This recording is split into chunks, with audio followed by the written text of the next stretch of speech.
The Rambam wrote that Torah wisdom cannot dwell in the heart of someone who studies it in a relaxed manner, for those who insist on keeping themselves filled with snacks and beverages. It's only found among those who kill themselves over it, meaning that they deny themselves unnecessary pleasures, unnecessary relaxation, and unnecessary sleep. Although the mitzvah of Torah study is equal during the day or the night, a person gains the bulk of his wisdom during his nighttime studies. Therefore, anyone who wishes to gain the crown of Torah wisdom has to be sure not to allow even one night to be spent in eating, drinking, sleeping, or any other conversation. Every night must be devoted to Torah study and wisdom. Our sages taught that the song of Torah exists only at night, based on the verse, "Rise, sing during the night." Whoever studies Torah during the night is granted a, quote, strand of God's kindness during the day. This is derived from the verse in Tehillim 42:9. God commands his kindness during the day, and at night his song is with me, a prayer to my life's master. Any household where the words of Torah are absent at night will be consumed by fire, as the verse states in Yov 20:26. Wherever his secrets are hidden in the darkness, that place will be consumed by a spontaneous fire. Our sages taught in Ravine 65a, the purpose of the moon's creation is to enable people to study Torah by its light at night. This means that we must be more diligent about Torah study during the night than during the day. Wasting one's time at night incurs a greater punishment than the sin of wasting time during the day.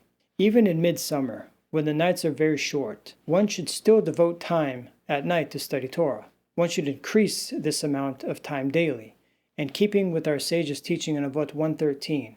He who does not add more will meet his end. The Talmud in Ta'anit 31a states that this Mishnah refers to the late summer, beginning with the 15th of Av. Our sages declared in Brachot 17a, fortunate is the person who toils in Torah study and brings pleasure to his Creator.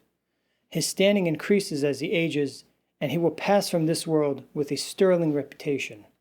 As the verse states in Kohelet 7:1, a reputation is better than fine oil, and one's dying is superior to the day one is born. This law is a rather lengthy one, but possesses a lot of gems that can differentiate between making or breaking a person in terms to where he stands in gaining Torah wisdom.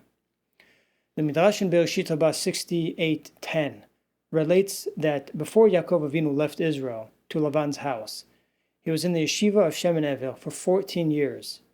During those 14 years that he spent there, he never laid down to sleep. In a different midrash, it says that King David had a special string instrument, which he had above his bed. At midnight, when the winds would blow, it would cause the strings on his instrument to start playing, and this would be his so-called alarm clock to wake him up to study until dawn. The sages teach in Sukkah 26b that if a person has to nap during the day, he should sleep no longer than a horse naps, which is typically in short bursts of 10 to 20 minutes at a time. Ravine 65a says that Rav Chizda's daughter would complain to him that he doesn't give himself much time to rest or sleep. He responds to his daughter that there will be much time for sleep in the grave. The Midrash says that anyone who looks to only gain wealth and comforts in life will not be successful in his Torah learning. To be successful in Torah learning takes great sacrifice and very little sleep. Mishlei 20:13 says, "Do not love sleep, lest you become poor." The sages teach that words of Torah aren't absorbed in a person's heart unless he tires himself for it. HaShem says, "My children, although I have granted you abundance in this world, and even more in the days of the Mashiach, and even more in the world to come, don't belittle the Torah by engaging in sleeping, drinking, and eating." Bava Batra 10a says Rav Nachman promises that the reward for someone who denies themselves sleep at night, HaShem will allow them to take pleasure in the brilliance of the Shekhinah in the world to come. Sanhedrin 71b says that when the righteous people sleep, it's a loss for them and the entire world. Rashi explains that when the righteous study Torah, they protect all the people in their generation, and when they aren't studying, the world is susceptible to calamities. HaShem loves when his people sacrifice time for his Torah. In Menachot 110a, Rav Yochanan said that when the Torah scholars spend their nights studying Torah, HaShem considers it as if they were offering sacrifices. Measure for measure.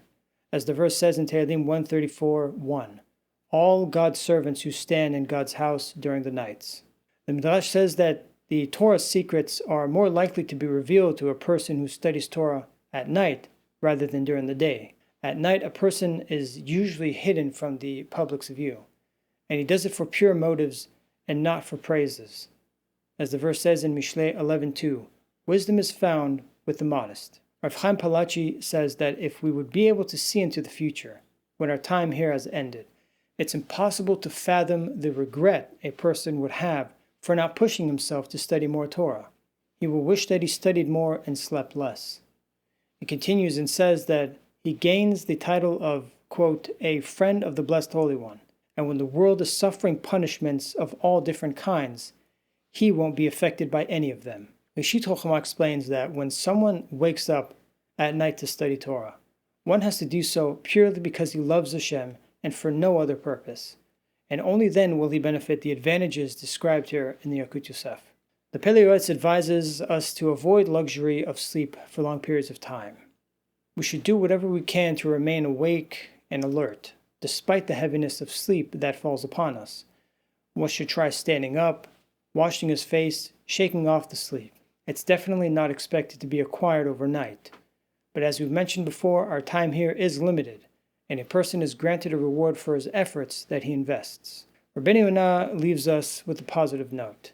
He wrote in Sha'arei Teshuva 4:11 that when someone denies himself sleep for more hours of Torah study, he doesn't need any other forms of punishments to atone for his previous sins.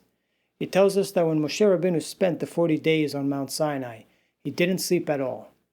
Moshe Rabbeinu said to himself, if I go to sleep now, I will lose countless jewels of Torah wisdom. The Yalkut Yosef here compares this to a king who tells his servant, go count the gold coins in my treasury, and whatever you can count, you can keep. But if that same servant will sleep during his time that the king grants him to spend in his treasury, his loss will unfortunately be immeasurable.